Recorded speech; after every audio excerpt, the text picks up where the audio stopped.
5h, 6h30. Europe Matin. Très bon début de matinée, il est 6h10. Votre invité, Julien, est journaliste, éditorialiste, membre du studio des légendes sur Europe 1. Bonjour Jacques Vendroux. Bonjour. Merci beaucoup d'être en studio avec nous ce matin au lendemain de l'élimination du PSG en 8e de finale de la Ligue des Champions. Les Parisiens qui l'avaient emporté sur le plus petit des scores à l'aller ont été battus hier soir 3-1 par le Real Madrid alors qu'ils menaient 1-0 à l'heure de jeu et semblaient totalement maîtriser ce match. Quelle désillusion à nouveau. C'est ce qu'on appelle tout simplement en termes sportifs une faute professionnelle très grave. C'est-à-dire, vous l'avez très bien résumé, vous gagnez le match aller 1-0. C'est déjà bien. Déjà bien.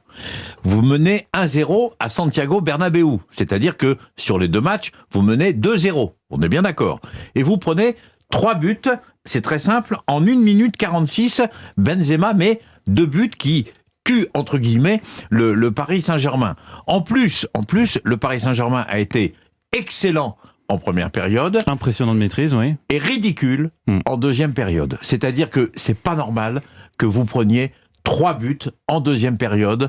Ce n'est pas normal que vous fassiez autant de fautes parce que quand vous regardez tous les buts encaissés par le Paris Saint-Germain, au départ, il y a une erreur personnelle, c'est-à-dire une erreur individuelle, c'est pas une erreur collective. Ça veut dire que, par exemple, l'histoire de Donnarumma. Alors justement, j'explique pour nos auditeurs qui n'auraient pas vu le match, c'est le tournant de ce match, c'est cette bourde monumentale du gardien parisien Gianluigi Donnarumma qui a tenté de dribbler Benzema dans sa surface.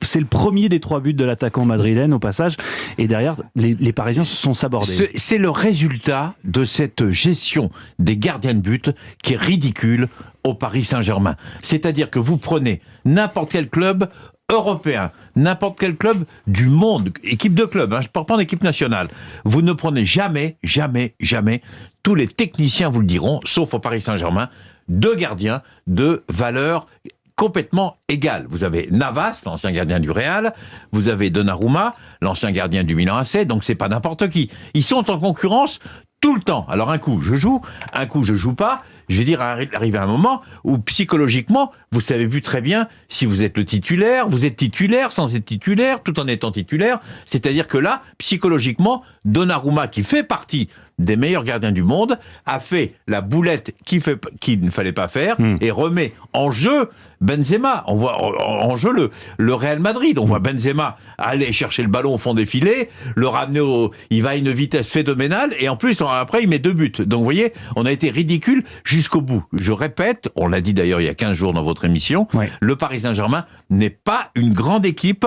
En 10 ans, c'est la 4e fois qu'ils sont éliminés en 8e de finale de la Ligue des Champions. Est-ce que c'est la pire saison du PSG depuis l'ère Qatari ? Parce que si on met de côté le championnat, où ils sont largement premiers, on a une équipe qui a perdu le trophée des champions et qui, le 10 mars, est éliminée de la Coupe de France et de la Ligue des Champions. C'est la pire des saisons du Paris Saint-Germain. Il faut simplement que le Paris Saint-Germain, qui fait partie de l'ADN du football européen et surtout du championnat de France, se mettre dans la tête qu'il arrive à un moment où, je veux dire, les structures ne sont pas bonnes. Le choix des entraîneurs n'est pas forcément... Pochettino est quelqu'un de très gentil, mais est-ce que c'est le meilleur entraîneur ? Est-ce qu'il a suffisamment d'autorité pour gérer les stars Neymar, Mbappé et Messi ? Est-ce qu'il faut quelqu'un de solide, de costaud ? Je répète, même si c'est sévère, mais ce constat, on l'a fait avec professionnelle. Quels que soient les entraîneurs qui sont passés sur le banc, on a toujours fait ces constats ces 5-6 dernières années.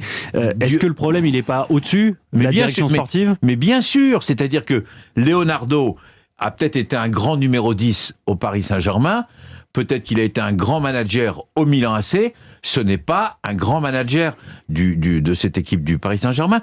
On a tous, quelque part dans notre vie, été supporters du Paris Saint-Germain, que ce soit l'ère Borelli, que ce soit l'ère de Michel Denisot, que ce soit, je veux dire, des périodes qui ont été magnifiques avec des joueurs prestigieux. Il y avait, peut-être qu'ils gagnaient pas la Ligue des Champions, mais ils ont gagné au moins la coupe. Mais il y avait une âme. Ils ont gagné la coupe de vainqueur de coupe. Faut pas l'oublier quand même, cette équipe qui était à l'époque dirigée par Michel Denisot. Moi, où je suis en colère ce matin, c'est que c'est pas normal sur l'ensemble du match d'hier soir que ça se passe de telle manière. Alors on vous dit, vous vous rendez compte, nous on a Messi, Messi est en fin de parcours, faut pas se voiler la face. C'est un grand joueur, il nous a régalé, il nous a donné un bonheur incroyable, il est en fin de parcours. Neymar, il est quasiment en fin de contrat. Il est là pour terminer tranquillement sa vie. En fin de carrière même. Fin de carrière et retourner au Brésil, je veux dire, sans souci. Quant à Mbappé, il est déjà au Real Madrid. C'est tout. C'est la question que j'allais vous poser. Faut pas faire à l'envers. C'est fini ?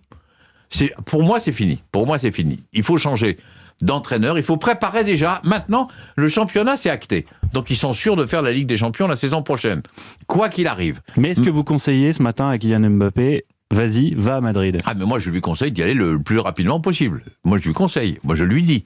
Et vous avez vu, est-ce que vous avez vu hier cette image qui était, je vais dire, à la fois très émouvante et un petit peu triste? C'est-à-dire qu'il y a tous les joueurs du Real Madrid qui ont été voir Mbappé et qui ont fait un petit message dans l'oreille. Viens, on t'attend. Je suis sûr que c'est ce genre de message. Il faut changer toute l'équipe du Paris Saint-Germain, enfin une grande partie. Même Marquinhos, considéré comme un joueur sérieux, capitaine, je vais dire, incroyable, brillant. Même hier, eh bien, il a disjoncté comme les autres, il n'a pas été bon. Comment on peut être brillant en première période, mais très très fort, et en deuxième mi-temps, cette équipe s'est désintégrée complètement. Et ils ont pris 3 buts, je veux dire, par le même joueur, par Benzema. Alors on peut ne pas être d'accord sur la vie personnelle de Benzema, ça reste quand même l'un des meilleurs avant-centres du monde. Et Didier Deschamps a eu raison de le rappeler après une période, je veux dire, qui était un peu compliquée pour Benzema dans sa vie, entre guillemets, privée. Merci beaucoup, Jacques Vendroux, pour ce débrief complet de ce Real PSG aux allures de catastrophe industrielle. Donc les Parisiens éliminés en 8e de finale de la Ligue des Champions. Merci à vous.